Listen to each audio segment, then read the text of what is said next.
نحمده ونصلي على رسوله الكريم أما بعد فأعوذ بالله من الشيطان الرجيم بسم الله الرحمن الرحيم السلام علیکم ورحمۃ اللہ وبرکاتہ جی کیا حال ہے سب کے؟ میں امید کرتی ہوں آپ سب کو اللہ تعالیٰ ایمان اور صحت کی بہترین حالتوں میں رکھے، اور ایمان اور صحت کی بہترین حالت میں ہی اللہ تعالیٰ ہماری مغفرت فرمائے۔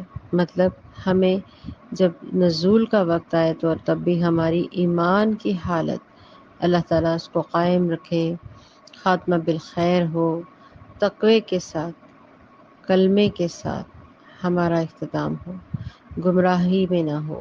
آمین ثم آمین۔ الحمدللہ آیت نمبر ہم 38 کو آج دیکھیں گے۔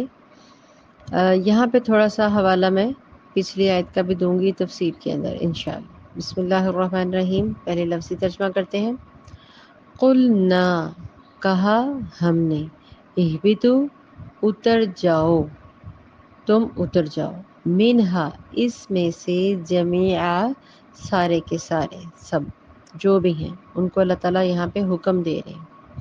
فَإِمَّا پس اگر، یَأْتِیَنَّکُم مِّنِّی واقعی تمہارے پاس، منی میری طرف سے آئے، ہدن کوئی بھی ہدایت، فما تابعہ تو تم کیا کرو، تابعہ پیروی کرو، ہدن میری ہدایت کی، میرے جو بھی میں بھیجوں، فلا اور نہ خوفن اور نہ خوف ہوگا، علیہم ان پر، ولا ہم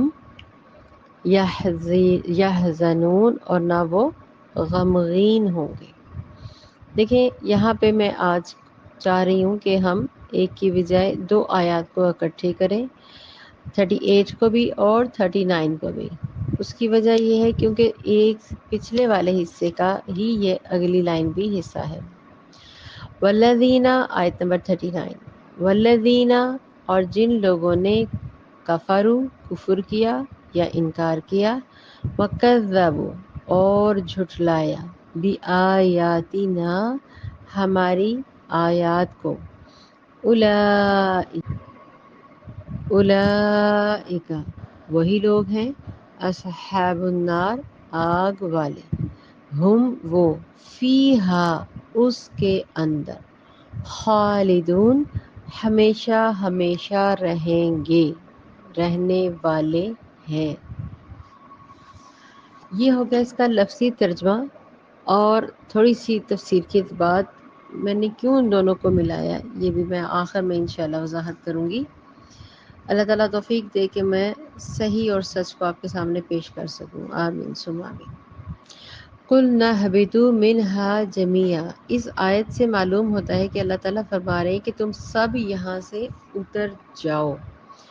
یہاں لفظ اہبتو آیا ہے، اس سے پہلے بھی ہم نے آیت میں، پچھلی آیات میں پڑھا ہے نا کہ جو حضرات یہ سمجھتے ہیں کہ تخلیق آدم جو ہوئی ہے وہ آسمانوں پر ہوئی ہے، اور وہ جنت بھی آسمانوں پر ہی تھی جہاں حضرت آدم علیہ السلام کو آزمائش یا تربیت کے لیے رکھے گئے تھے، وہ اہبتو کا ترجمہ کرتے ہیں کہ یہاں سے، مطلب یہاں سے آسمانوں سے زمین کی طرف اتر جاؤ۔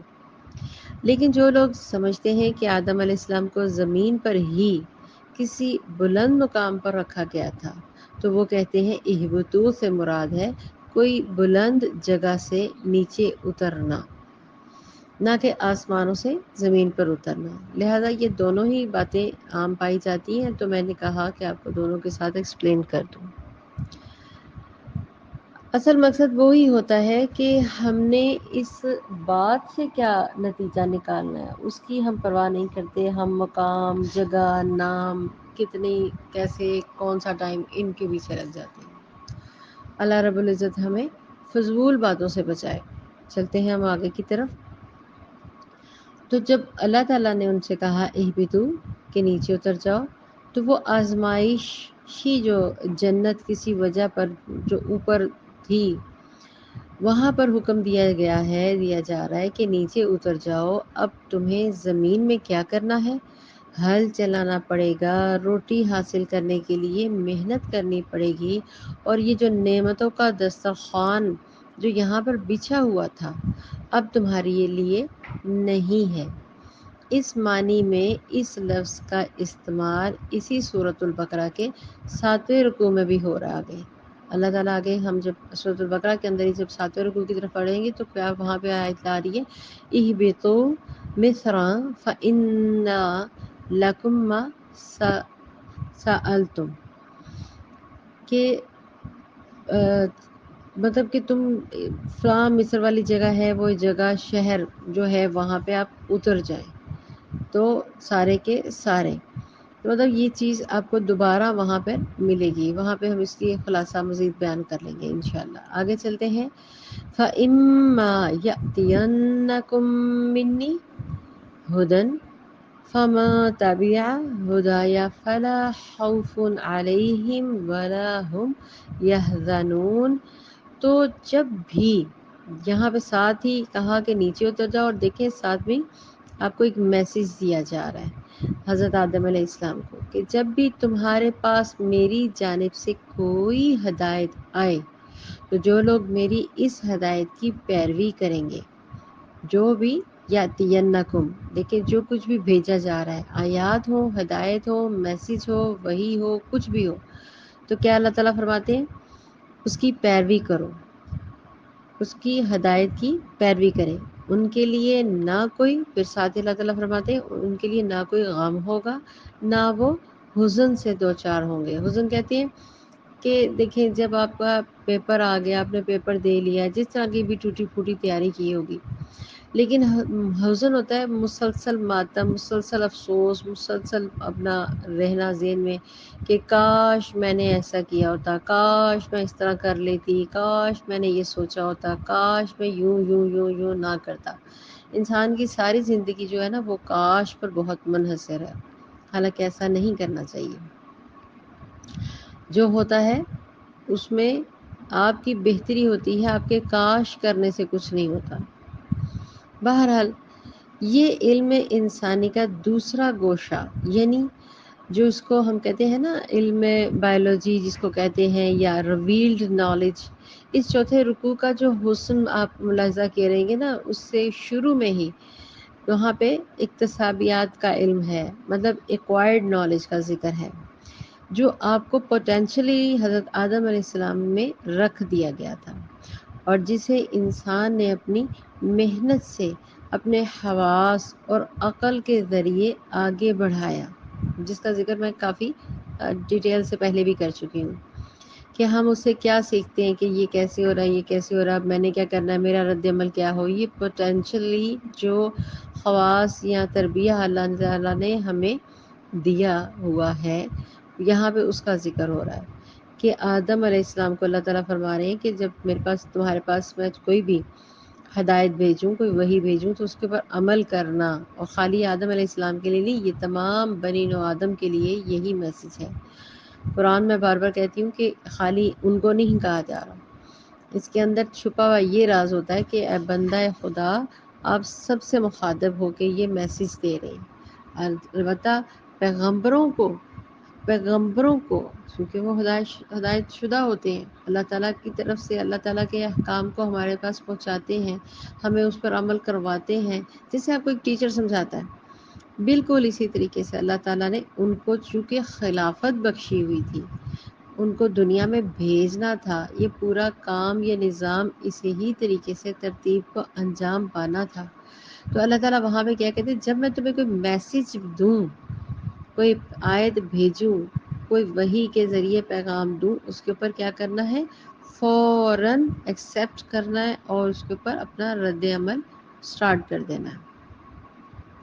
لیکن ظاہر ہے کہ دنیا میں عروج تو انہی کو ہوگا جنہوں نے زیادہ سے زیادہ آگاہی الہی کے ساتھ، مطلب اللہ تعالیٰ کے علم کے ساتھ اپنی زندگیوں کو بدلا ہوگا۔ البتہ وہ جو علم جو آسمانوں سے نازل ہوتا ہے نا، وہ عطائی ہوتا ہے، یہ یاد رکھیں، میں پہلے یہ کلیئر کر دوں، ریویلڈ نالج یہ ہوتا ہے جو اللہ کی طرف سے وحی کی جاتی تھی. کن کو؟ صرف پیغمبروں کو. ٹھیک ہے، یہ آج کل کے جو بابے شابے بنے ہوئے ان کو کوئی وہاں سے وحیاں نہیں آتی، نعوذ باللہ. یہ آگے سے قرآن سے حاصل کرنے والی تعلیمات کو اس کے اوپر عمل کرتے ہیں. اور کچھ بزرگ جن کو ہم اولیاء کہا جاتے ہیں، اللہ کے بندے کہا جاتا ہے، اللہ تعالیٰ کے پیارے بندے، محبوب بندے بھی ہیں دنیا میں، لیکن وحی کا سلسلہ آپ صلی اللہ علیہ وسلم کے بعد نہ آیا ہے نہ آئے گا، یہ یاد رکھیں. اچھا جی، آتے ہم اپنے اصل مقصد کی طرف. تو یہاں پہ اللہ تعالیٰ فرما رہے ہیں کہ میں جو آدم علیہ السلام آپ کو جو بھی میسیج دوں گا، آپ نے ان کے اوپر فوراً سے فوراً پہلے عمل کرنا ہے. والذین کفروا، جو دوسری آیت ہے آگے سے 39، والذین کفروا، اور جو کفر کریں گے، ہماری اس ہدایت کو قبول کرنے سے انکار کریں گے، نہ شکری کریں گے. وَكَذَّبُوا بِآيَاتِنَا، اور جو ہم لوگ آیات بھیجیں گے. اللہ تعالیٰ کہہ رہے ہیں کہ جو آیات میں نے قرآن کے حوالے سے پیغمبروں کے ذریعے جو میسیج میں بھیجوں گا، دیکھیں ایک آیت تو نہیں نہ اتری. تورات، زبور، انجیل اور آخر میں قرآن پاک، چاروں ہی اللہ تعالیٰ کی کلام ہے. اس کے اوپر ہمیں منون یقین رکھنا ہے. یہی تقوی کی بنیادیں ہیں. اب آپ یہ نہیں کہہ سکتے کہ ہمیں مانتے نہیں ہیں، نعوذ باللہ، تو پھر آپ دائرۂ اسلام سے فارغ ہو گئے. تو اللہ تعالیٰ فرما رہے ہیں ساتھ ہی اپنی آیات میں کہ میں آدم آپ کو دنیا میں جو بھیج رہا ہوں نا، ان کے اوپر یہ جو میں آپ کو میسیج دوں گا، اس کے اوپر فوراً آپ نے عمل کرنا ہے. پھر اللہ تعالیٰ آدم علیہ السلام کو فرما رہے ہیں کہ جو آیات کو جھٹلائے گا، انکار کرے گا، نہیں مانے گا، اپنی باتیں گڑمڑ کرے گا، ٹھیک ہے نا، ایسے ہی ہے نا. اولئک اصحاب النار، پھر اللہ تعالیٰ یہاں پہ سختی فرما رہے ہیں کہ ان کے لیے جہنم کی آگ ہے تیار کی ہوئی. اور پھر صرف یہ نہیں کہا کہ خالی تیار کیے، ہم فیہا خالدون، وہ اس میں ہمیشہ ہمیشہ ابدی طور پہ رہیں گے. اور وہ آپ سب جانتے ہیں کہ کون ہمیشہ ہمیشہ ابدی طور پر رہیں گے؟ کافرین، منکر، اللہ کے انکار کرنے والے. اللہ کی آیات کا انکار کرنے سے بھی یہی معاملہ درپیش ہو سکتا ہے. جیسا کہ پہلے عرض کیا جا چکا ہے کہ سورۃ البقرہ کی جو ابتدائی 4 رکوع ہیں، یہ میں نے پہلے بھی ذکر کیا تھا، شاید تیسرے رکوع میں، دوسرے رکوع میں، کہ سورۃ البقرہ کی جو ابتدائی 4 رکوع ہیں وہاں پہ قرآن کی دعوت ہے اور قرآن کی بنیادی جو فلسفہ ہے اس پر مشتمل ہے، اور ان میں مکی صورتوں کے مضامین کا خلاصہ ہے. یہ یاد رکھیے گا، ان میں خلاصہ ہے. اب یہاں پر بنی اسرائیل جو آگے سے ہم یہ چوتھا رکوع 5واں رکوع پڑھ رہے ہیں، وہاں سے ہم بنی اسرائیل سے جو خطاب شروع ہو رہا ہے اس کو جانیں گے. ٹھیک ہے، ابھی میں نے اس وجہ سے ان دونوں آیات کو کہا کہ آپ کو اکٹھا ہی سمجھا دوں. اچھا جی، آگے سے ہم تھوڑا سا اس کے اندر سے تھوڑی سی میں جو متس بنی ہوتی ہیں میں ان کو بھی ضرور ڈسکس کرتی ہوں، کیونکہ ان متس نے ہماری متس میں ان کے جو خواہاں ارد کی سراؤنڈنگ جو باتیں ہیں، جو واہمیں شروع کر چکے ہوتے ہیں، ہمارے ذہنوں میں بیٹھ گئے ہوتے ہیں. نہیں ایک دفعہ کا ذکر ہے، یہ بھی کہا تھا، حالانکہ ان سے ہمارا دین کا، ہمارے اسلام کا کوئی تعلق نہیں ہوتا، لیکن دنیا میں یہ چیزیں عام مشہور ہو جاتی ہیں. تو ان کو بھی ہم نے جھٹلانا ہے. کیسے؟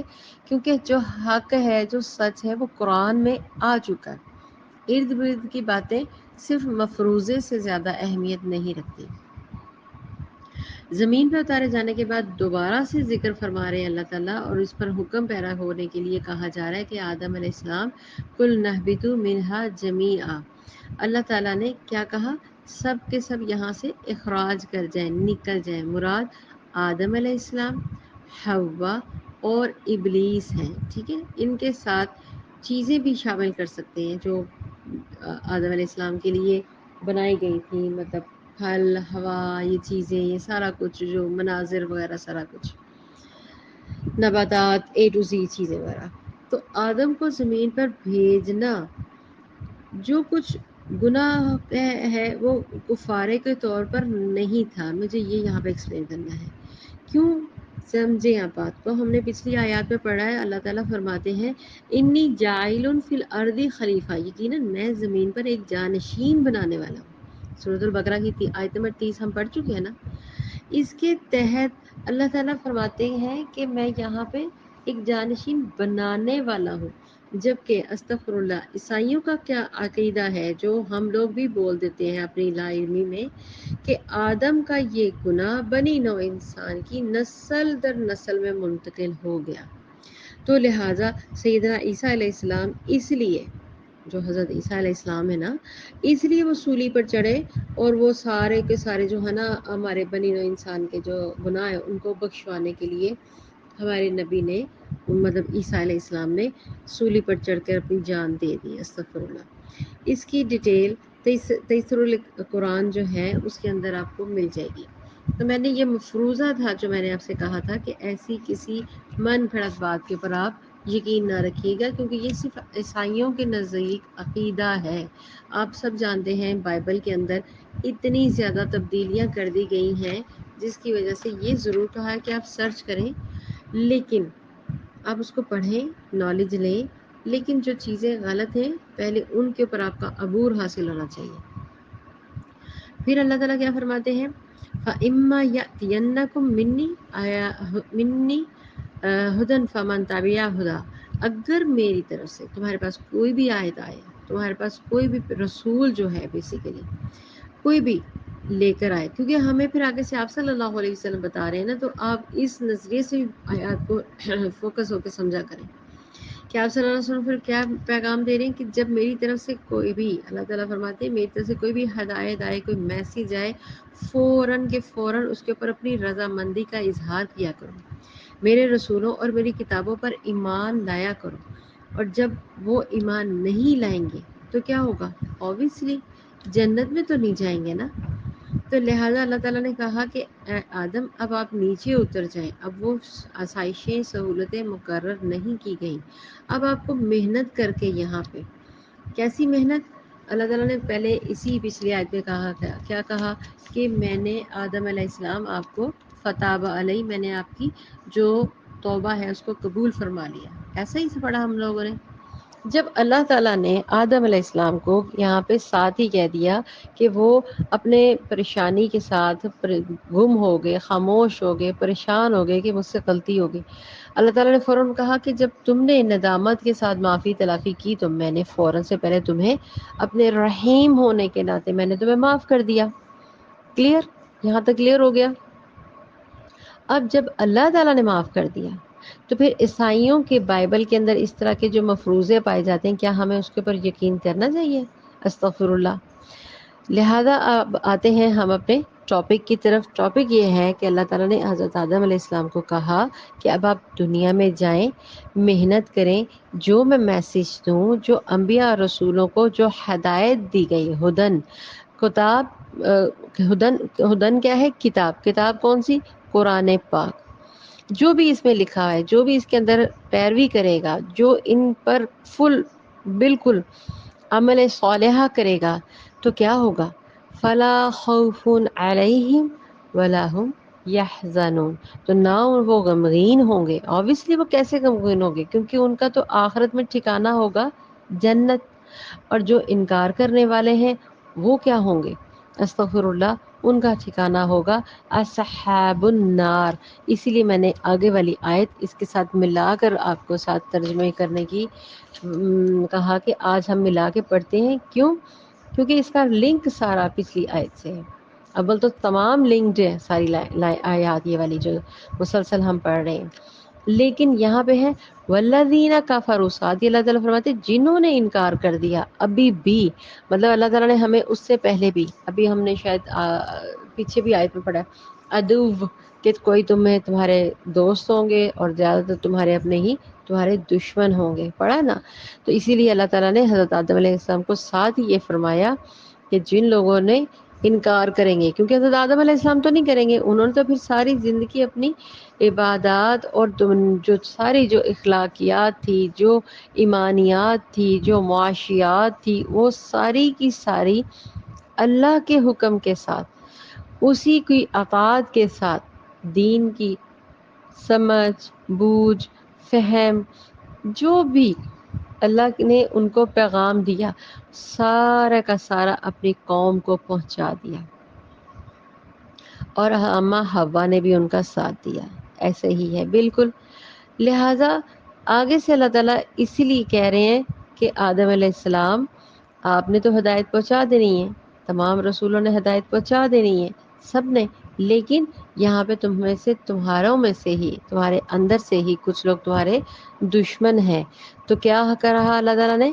والذین، اور جنہوں نے، کفروا، انکار کیا، پہلے تو وہ انکار کرتے ہیں، پھر کیا کرتے ہیں؟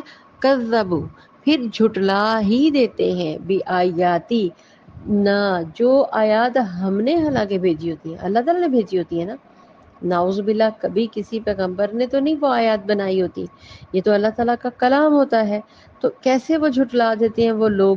اب ان لوگوں کے لیے، کافروں کے لیے، یہاں پہ کلیئر رکھیں، کافروں کے لیے، انکار کرنے والوں کے لیے، جھٹلانے والوں کے لیے، یہاں پہ ڈائریکٹ آیت آئی ہے۔ اس آیت کریمہ کا مقصد ہی یہی ہے کہ مخلوق کو یہ واضح تنبیہ پہنچا دی جائے کہ اصحاب النار، جہنم کی آگ والے، ٹھیک ہے، آگ والے ان کو کہا گیا ہے۔ اصحاب کہتے ہیں، صحاب کی جمع ہے، اصحاب لوگ، النار آگ والے، انا للہ و انا الیہ راجعون۔ اللہم اجرنی من النار، اللہم اجرنی من النار، اللہم اجرنا من النار، اللہم اجرنا من النار، اللہم اجرنا من النار۔ آپ بھی دن میں 7 دفعہ 10 دفعہ استغفار کیا کریں۔ جو شخص جہنم کی آگ سے پناہ مانگتا ہے، اللہ رب العزت اس کو، اگر اس کی موت شام کو ہو جائے تو اس کو جہنم کی آگ سے دور کر دیتا ہے۔ اگر کوئی شام کے وقت پڑتا ہے تو صبح تک اس کی موت ہو جائے تو اس کو اللہ تعالیٰ جنت کے دروازوں میں داخل کریں گے اور آگ میں نہیں ڈالیں گے۔ انا للہ و انا الیہ راجعون۔ آگے اور بھی تکلیف دہ لائن ہے، ہم فیہا خالدون، اور وہ اس میں ہمیشہ رہیں گے۔ کنفرم ہو گیا کہ یہ صرف کفار کا ذکر ہوگا۔ جہنم کی آگ میں کون رہیں گے؟ آبویسلی صرف کفار رہیں گے، جو آیات کو بھی انکار کرتے ہیں، جو پیغمبروں کا انکار کرتے ہیں، جو اللہ تعالیٰ کی وحی ہے اس کو انکار کرتے ہیں۔ وہ مانتے کس کو ہیں؟ نہ وہ جبرائیل کو مانتے ہیں، نہ وہ انبیاء کرام کو مانتے ہیں، نہ وہ قرآن کو مانتے ہیں۔ تو ہر بات کا جھٹلاتے جھٹلاتے جھٹلاتے، کیوں؟ کہیں پہ ان کے کہیں پہ جو معاملات ہیں وہ نیچے نہ ہو جائیں، اور دنیا کو انہوں نے ابدی زندگی بنا کے سوچ کے سمجھ کے رکھا ہوا ہے۔ تو کافی حد تک ہم الحمدللہ میں ایکسپلین کر سکی اللہ تعالیٰ کی توفیق کے ساتھ، اور صرف اس ہی کی توفیق کے ساتھ۔ الحمدللہ رب العالمین، وآخر دعوانا ان الحمدللہ رب العالمین۔ انشاءاللہ کل ہم آگے سے 5ویں رکوع کا ابتدا کریں گے انشاءاللہ۔ السلام علیکم ورحمۃ اللہ وبرکاتہ۔